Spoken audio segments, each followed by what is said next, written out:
Queridos, a graça e a paz. Deuteronômio, capítulo 6. Apenas os versículos iniciais. Deuteronômio, capítulo 6. Eu lerei na Nova Versão Internacional, na NVI, mas você me acompanhe, por favor.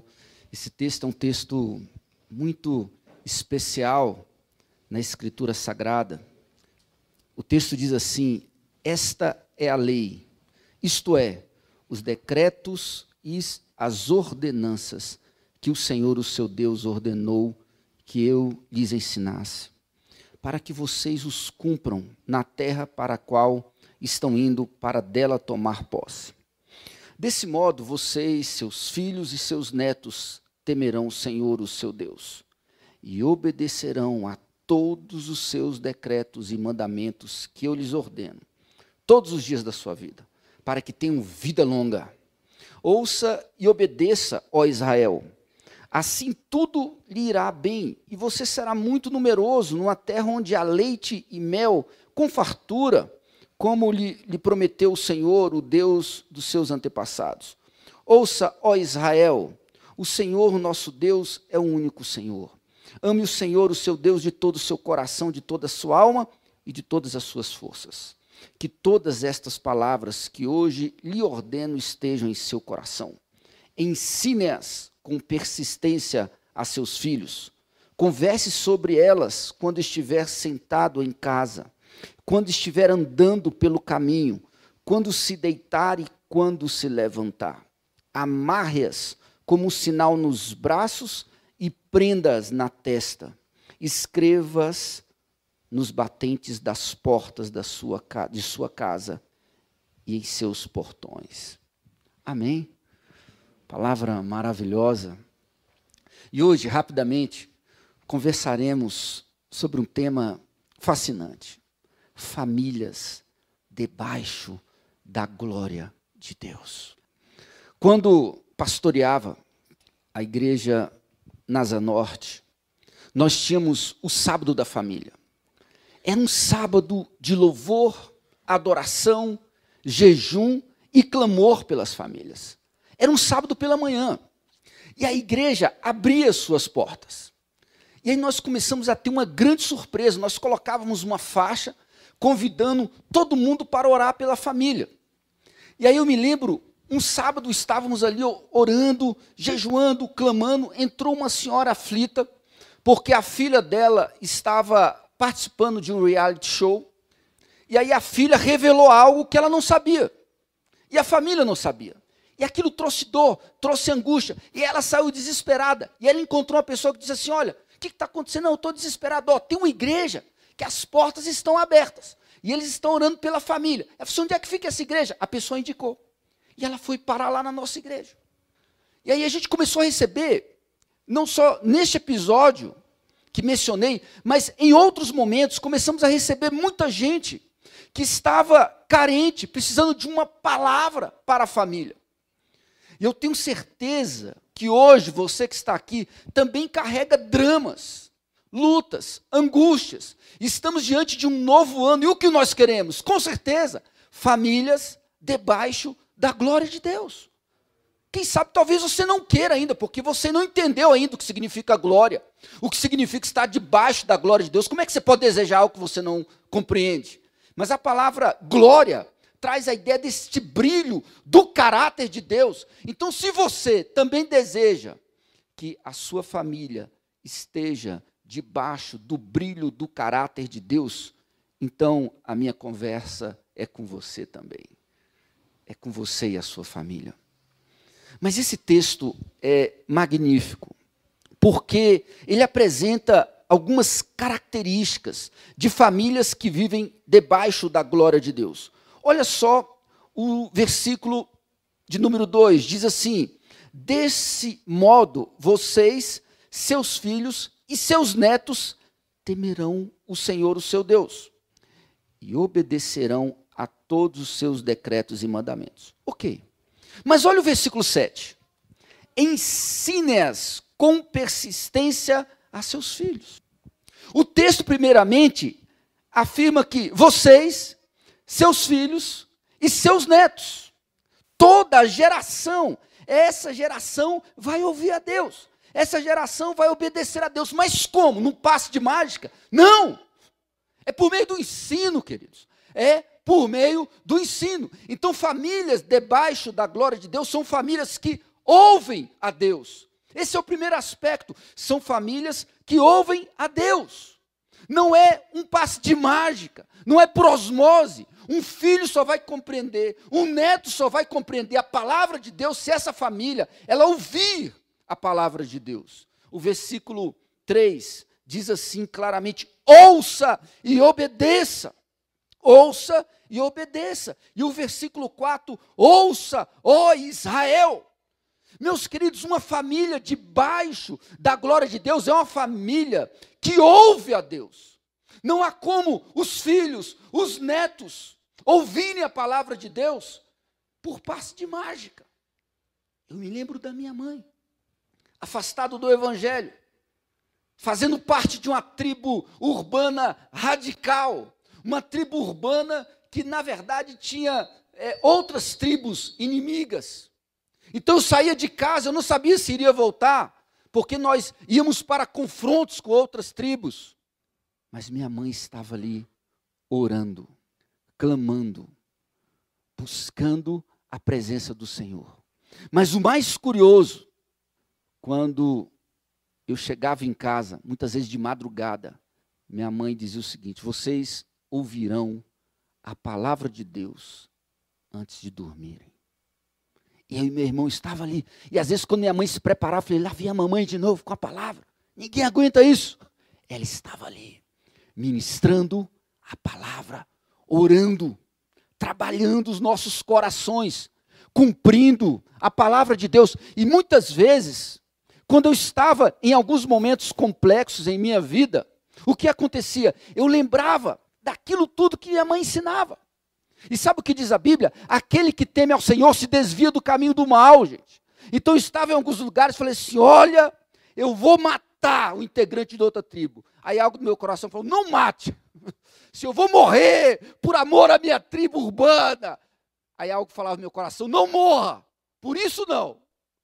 Aí meus amigos falaram: olha, tem um negócio aqui fantástico para você vai ficar muito louco, cara. Ela é purinha, purinha. É uma droga espetacular. Aí eu olhava aquela galera toda se drogando. Eu falei assim: eu vou entrar nesse negócio. Aí algo falava: não entre. Eu falei: de duas, eu estou ficando louco. Ou tem alguém falando comigo e é Deus. Gente, a palavra não volta vazia. A grande verdade é que famílias debaixo da glória de Deus são famílias que ouvem a Deus. Agora nós temos um problema. Uma mensagem preparada unicamente com a mente atinge muitas vezes apenas a mente. Mas uma mensagem preparada com uma vida, ela atinge uma vida. Era uma mãe ministrando aos filhos. Eu quero dar uma palavra para você hoje de esperança. Não desista da sua família em nome de Jesus. Amém.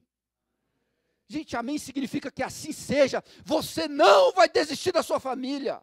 Não faça isso. Ministre uma mensagem com a sua vida. Ela vai atingir a vida da sua família. Com certeza. Continue firme nesse propósito. E o texto diz algo interessante. Olha o versículo 6. Que todas estas palavras que hoje lhe ordeno estejam em seu coração. Gente, a palavra aqui, o termo traduzido, na verdade, essa expressão estejam em seu coração, que todas estas palavras que hoje lhe ordeno estejam em seu coração. Quando você bate o olho nessa expressão, ela é traduzida a partir de duas palavras hebraicas. Essa palavrinha aqui, ó, estejam em seu coração. E sabe o que significa? Estejam no íntimo do homem. É o significado no hebraico, que é a língua original. Então você, para ministrar a sua família, é necessário que essa palavra esteja no seu íntimo, que ela faça diferença para a sua vida, para você ministrar na vida da sua família. É esse o princípio de uma família debaixo da glória de Deus. Há uma pequena charada, que ela é muito antiga, por isso você a conhece. É possível. Talvez até você não tenha ouvido essa charada, mas é uma charada tão antiga, é da época da minha vovó, que é a seguinte: é uma pergunta e uma resposta. Qual é a primeira regra quando se vai ensinar um papagaio a falar? Resposta: você precisa ter um vocabulário maior que o dele. Esse é o problema. Se você não tiver um vocabulário maior do que o papagaio, você não ensina. Senão você chega e fala: meu irmão, já ensinou o papagaio a falar? Aí a pessoa que tem um vocabulário menor fala assim: dá o pé, louro. Porque o papagaio que ensinou. É assim com relação aos filhos. Existem pais que não têm palavra. Eles não são homens de oração, não são mulheres de oração. Por isso que os filhos, os netos, as gerações não estão sendo alcançadas. Porque você vai ensinar o seu filho, mas essa palavra não está no seu íntimo. Ela não faz diferença. Você não está com essa palavra correndo na sua veia. Ela não está no íntimo. Ela está muitas vezes na mente, mas não está aqui no coração. Por isso que as nossas escolas dominicais são vazias. Ah, eu não vou hoje não. Olha a chuva, olha o sol. Meus queridos, a escola dominical é um espaço maravilhoso para que a palavra de Deus, ela possa fazer diferença no seu íntimo. É o momento que as igrejas separam para isso. E eu espero que em 2015 a escola dominical do Cruzeiro cresça, em nome de Jesus. É importante, quando a palavra de Deus está em seu coração, ela afeta toda a sua vida, ela vai afetar toda a sua família. Você fala: pastor, eu quero que minha família mude, eu quero que meu pai mude, eu quero que meu filho mude, que meu neto mude. Então, que você seja a mudança que você deseja em sua família. Famílias debaixo da glória de Deus são famílias que ouvem a Deus. Um segundo aspecto: famílias debaixo da glória de Deus são famílias que falam de Deus, queridos. Elas ouvem, mas elas também falam de Deus. Olha o versículo 7. Ensine-as com persistência a seus filhos, converse sobre elas quando estiver sentado em casa, quando estiver andando pelo caminho, quando se deitar e quando se levantar. Meus irmãos, nós perdemos uma oportunidade maravilhosa. Todos os dias, uma oportunidade de falar a partir da palavra. Você quer chamar a atenção do seu filho? Então faça o seguinte: quando o seu filho estiver caminhando em algo que você falou, olha, isso não vai agradar o coração de Deus, chega para o seu filho e ministra a palavra. Chega para ele e fala assim: filho, isso não é legal, mas não é só por causa do papai, da mamãe, de valores éticos. Ministre a palavra. Nós devemos falar de Deus. Precisamos voltar a este princípio maravilhoso, falar de Deus com os nossos filhos, os nossos cônjuges, e fazer dos nossos lares os lugares onde o discipulado geracional acontece. Discipule os seus filhos, discipule a sua casa, discipule a sua casa. Só que a gente esquece que famílias debaixo da glória de Deus são famílias que falam de Deus. Olha o que o texto diz: tu as inculcarás. Quem tem essa versão aí? Tu as inculcarás. Aparece muitas versões. É uma palavra forte. Porque tu as inculcarás é uma tradução também do hebraico. E na verdade é um único verbo. Você sabia que é um único verbo? Tu as inculcarás. E sabe o que significa esse verbo? Significa dizer algo duas vezes. Como é que você traduz isso? Tu as inculcarás. No hebraico significa dizer algo duas vezes. Fala: ô pastor, eu já estou livre então. Ô pastor, eu já falei, foi 1000 vezes. Pastor, eu falei 1000 vezes para esse moleque. Eu já falei 1000 vezes para esse homem. Pastor, eu já estou num nível de santidade, já ultrapassei o hebraico, ultrapassei o que você está pregando. Não, mas não é nesse sentido não, queridos. A ideia aqui é de diga isso novamente, ou repita isso, é a ideia no hebraico. Repita isso ao coração. Repita isso. Continue a semear. Tu as inculcarás. E esse verbo, ele também é utilizado quando se fala de uma espada sendo afiada. É o mesmo verbo. Ou seja, o processo de afiar a lâmina é batê-la contra a pedra de amolar de forma constante. É assim. Mas tem gente desistindo. Eu fico impressionado. Gente, nós vamos completar 1 ano de oração na madrugada. E sabe qual é a minha maior alegria? O grupo que começou continua firme. Com raríssimas exceções. Alguns nunca vieram. Pastor, me levantar de madrugada, jamais. Já pensou, eu 5 horas da manhã orando pela minha família? Mas nunca, pastor. Pois eu vou te dizer uma coisa, converse com quem tem frequentado.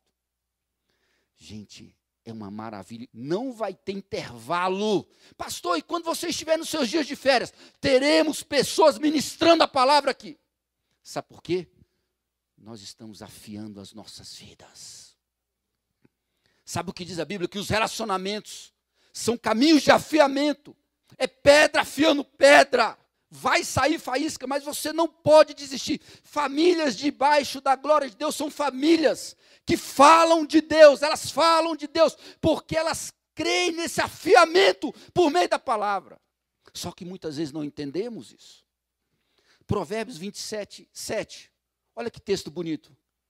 O que está farto despreza o favo de mel, mas para o faminto todo amargo é doce. Eu sei que a gente que está desprezando o favo de mel, mas tem tanta gente faminta que até o amargo é doce. Eu me lembro uma vez, eu estava pregando na Igreja Presbiteriana Nacional. Eu não estava pregando ainda, eu estava me preparando para pregar. Aí meu telefone tocou. Gente, eu estava tão assim, aflito assim, porque eu já estava prestes a pregar. Aí o telefone, eu olhei rapidinho, aí eu estava conversando e tal, com a minha esposa. E eu falei assim, não, depois eu te falo, meu amor, que eu estou entrando para pregar. Só que quando eu estava quase pregando, tocou o telefone. Eu falei assim, gente, mas de novo, já falei com ela que é depois. Aí eu atendi, falei assim, meu amor, eu já te falei. Ela falou assim, pastor, sou eu. Eu falei assim, desculpe, irmã. Eu falei assim, pastor, eu sei que foi engano, mas até por engano é bom ser chamado de amor de vez em quando. Porque pastor, há muitos anos ninguém me chama de amor. Pastor, eu sei que foi por engano, mas pastor, eu estou assim de um jeito que nunca, ninguém me chama de amor, pastor. É assim, até o amargo é doce. E eu achando, você desculpa, é porque eu estava na linha com a minha esposa. Não, pastor, eu sei que foi um engano, mas até por engano é bom, porque eu não sou chamado assim há muito tempo. Mas eu quero dizer algo, até o amargo é doce. Tem gente que na hora do aperto, na hora da dificuldade, tem gente que não valoriza a palavra. Eu estou farto da palavra, pastor e tal. Meus queridos, nós não temos valorizado o que tem sido ministrado. Hoje eu fui para casa profundamente abençoado pelas palavras do pastor João. Ele foi usado por Deus. Eu fui visitado, eu fui muito abençoado. A gente não valoriza, porque parece que estamos fartos. Assim. Ah, gente, que Deus nos dê fome da presença dEle. Que famílias debaixo da glória de Deus possam ser famílias que ouvem e que estão dispostas a falar, afiar de forma repetida. Tu as inculcarás. Faça isso em nome de Jesus. Não desanime e que você não tenha esse sentimento de desprezar a palavra de Deus que é doce como mel. Mas tem gente desprezando. Tem gente que é morta no mundo porque é encontrada com uma página da Bíblia. A gente não valoriza, queridos. Que pena. A igreja presbiteriana, que estava ministrando em alguns países do Oriente Médio, um pastor estava aqui no Brasil contando que eles não podiam falar abertamente de Jesus. Eles estavam sendo perseguidos, igrejas queimadas, pastores mortos. Ele contou um pastor presbiteriano que foi morto junto com seus 2 filhos queimados vivos. E o pastor jogou os filhinhos fora do jipe e falou assim, olha, poupe os meus filhos. Não, vocês serão queimados juntos. E eles jogaram de novo os filhinhos. Um tinha 7, 8 anos. E essa igreja foi para as ruas. Só que eles levaram Bíblias para fazer um trabalho social. E eles oraram, falaram, Senhor, nós temos Bíblias aqui, o que nós vamos fazer? Uma pessoa chegou e disse assim, olha, Deus falou comigo, só pode ter sido Deus, que se eu viesse a esse lugar eu receberia a palavra. E eles puderam entregar a palavra naquele lugar. Mais de uma pessoa disse isso. Pessoas que estão morrendo por causa da palavra. E tem gente que deixa a Bíblia e a página já está amarelecida, chega a estar dura no Salmo 91. Ei, pastor, eu estou com a Bíblia e não abro. Meu irmão, você tem que abrir a Bíblia, cara. Você tem que abrir a Bíblia e ministrar na sua família. Tem esposa esperando isso, tem filho esperando isso. Qual filho que não queria receber uma mãozona do pai na cabeça? Filho, eu quero orar por você. Se você nunca orou pelo seu filho, faça isso hoje. Põe a mão na cabeça desse menino e abençoa o teu filho. Eu sou de uma geração, quando eu saía de casa, eu falo assim, pai, a bênção. Filho, Deus te abençoe. É só minha geração que passou por isso. E até hoje tem essa prática. Gente, vamos lá. Olha aí. Gente, isso é bom demais. Abençoar. Quando eu paro o carro, quando o meu filhão tem prova, eu falo, filhão, papai quer orar por você. Eu oro por ele.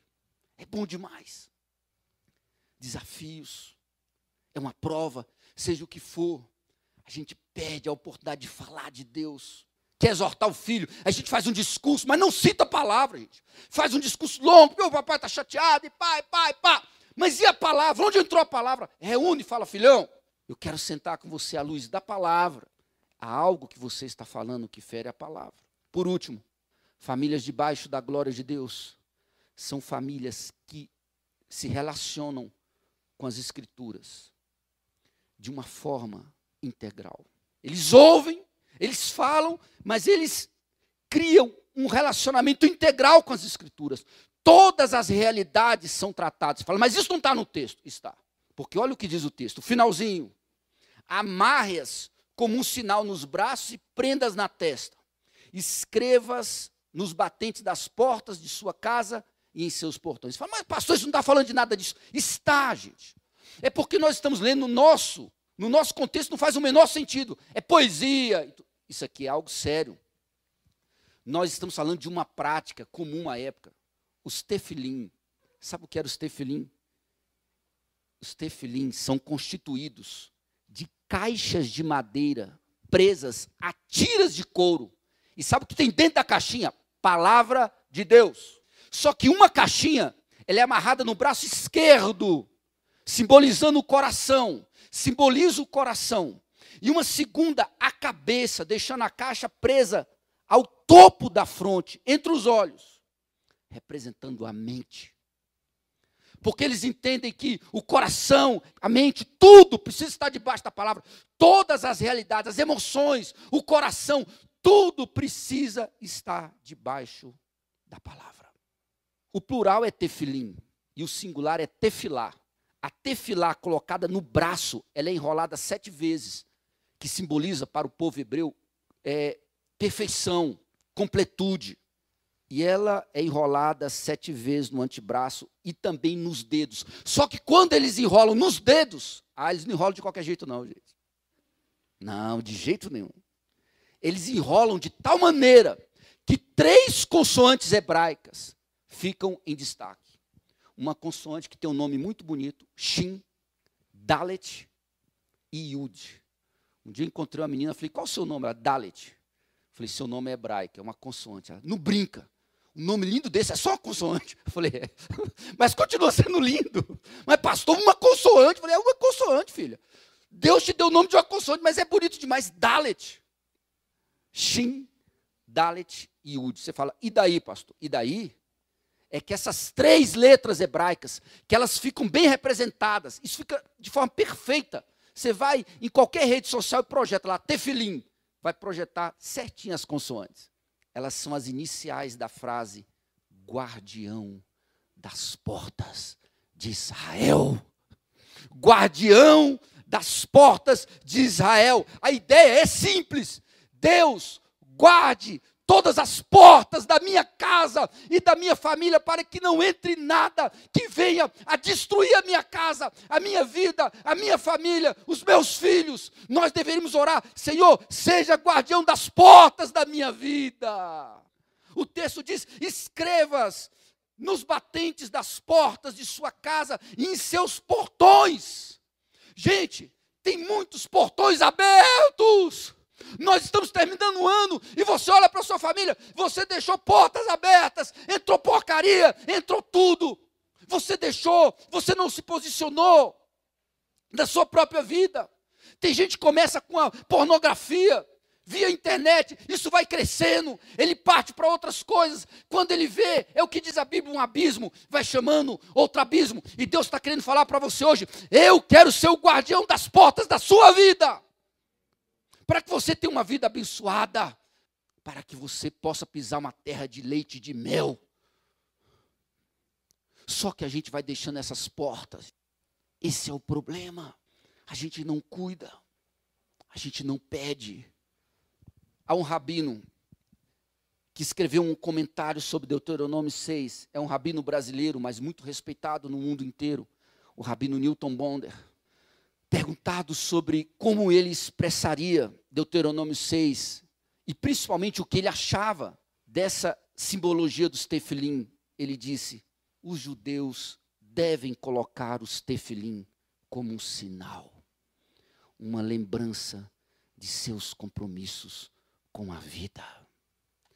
O rabino disse, quando ele coloca o tefilim, ele está dizendo: eu sei quem eu sou. Eu sirvo a um Deus que quer guardar as portas, todas as portas da minha vida. Nós vamos orar nesse momento.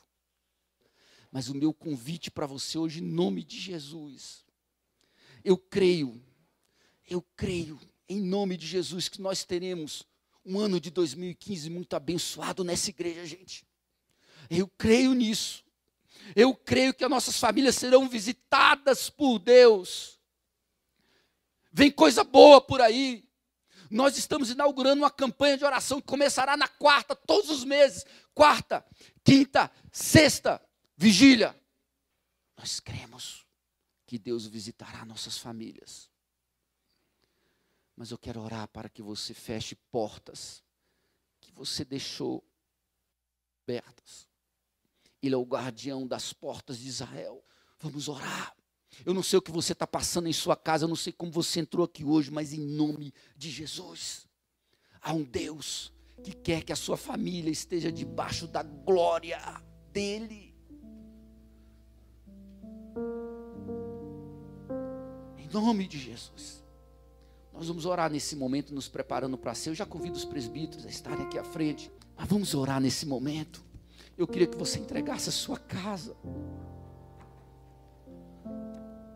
Talvez você tenha enfrentado lutas esse ano. Você fala: pastor, eu estou aqui hoje tão machucado, porque a minha família, as portas estão abertas, os portões estão abertos. Tanta coisa ruim entrou, pastor.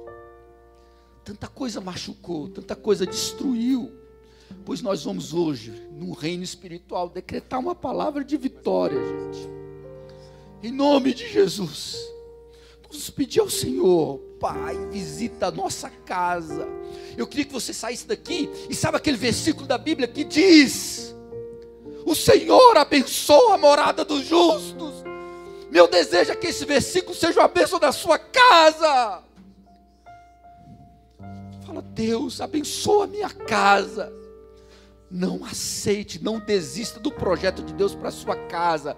Não desista. A sua família, ela pode viver esse projeto. Vamos orar. Meu Deus e meu Pai, nós entregamos cada família dessa igreja em tuas mãos, Senhor. Pai amado, o Senhor fez tantos milagres esse ano. O Senhor curou pessoas. O Senhor restaurou a vida do Gabriel. O Senhor restaurou a vida do Olímpio, Pai. O Senhor fez tanta coisa boa neste ano, Senhor. A Martinha está aqui. O Senhor salvou, restaurou. O Senhor nos alcançou com tantas bênçãos. Mas Deus, nós não podemos ficar desatentos. Há um desafio grande pela frente. Queremos viver famílias, Pai, que possam expressar o brilho do Teu caráter. Levanta essa igreja, Pai, para que ela seja uma ministradora das Tuas bênçãos, Senhor. Queremos viver esse projeto, queremos ouvir. Pai, abra os ouvidos do coração dos pais, das mães desse lugar, dos avós. Queremos ouvir para ministrar as gerações, ministrar aos filhos, aos netos. Queremos, Pai, ser ministros da reconciliação nas nossas gerações, Senhor. Mas famílias debaixo da tua glória são famílias que falam. Queremos abrir os nossos lábios e falar do teu poder, falar a partir da palavra, exortar a partir da palavra. Pai, queremos falar da tua palavra, mas queremos também que as escrituras sejam o norte de tudo em nossas vidas, de todas as realidades. Que a nossa mente, o nosso coração, que tudo esteja guardado debaixo da tua palavra. Seja o guardião das nossas portas, Senhor. Deus, aqueles que abriram portões estão sofrendo hoje, Senhor. Que nesta noite eles sejam invadidos por uma esperança. Que eles possam nesta noite falar: Deus, seja de novo o guardião das portas da minha vida. Pai, nos dê consciência do pecado, porque a tua palavra diz que a tristeza pelo pecado traz vida. E eu peço, Pai, traga vida sobre cada família. Abençoe a ceia que teremos agora. Nos apresentamos diante do Senhor, não queremos participar sem entendimento. A tua palavra diz que quando participamos sem entendimento, bebemos e comemos juízo sobre as nossas vidas. Nós queremos entender o que está acontecendo nesta mesa. Cristo foi partido por nós, pelas famílias. Ele foi esmagado para que pudéssemos ter paz e esperança. Estamos celebrando a vida do Cordeiro Santo que tira o pecado do mundo. Nos abençoe em nome do Pai, em nome do Filho e do Espírito Santo de Deus.